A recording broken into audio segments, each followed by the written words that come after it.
Gangster Nayeem case మళ్లీ తెరపైకి వచ్చింది. గ్యాంగ్స్టర్ నయీం కేసులో ఈడీ ఛార్జ్ షీట్ దాఖలు చేసింది. 10 మందిపై ఈడీ అభియోగాలు నమోదు చేసింది. నయీంకు చెందిన 91 ఆస్తులను గుర్తించి ఈడీ ఫ్రీజ్ చేసింది. పలు ఆస్తులను నయీం బలవంతంగా రిజిస్ట్రేషన్ చేయించుకున్నట్లు గుర్తించారు. నయీంతో పాటు కుటుంబ సభ్యుల పేర్లపైన ఆస్తులు గుర్తించారు.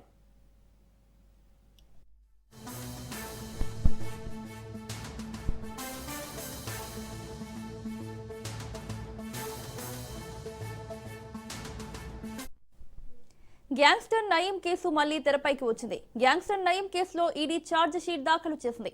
10 మందిపై ఈడీ అభియోగాలు నమోదు చేసింది. నయీంకు చెందిన 91 ఆస్తులను గుర్తించి ఈడీ ఫ్రీజ్ చేసింది.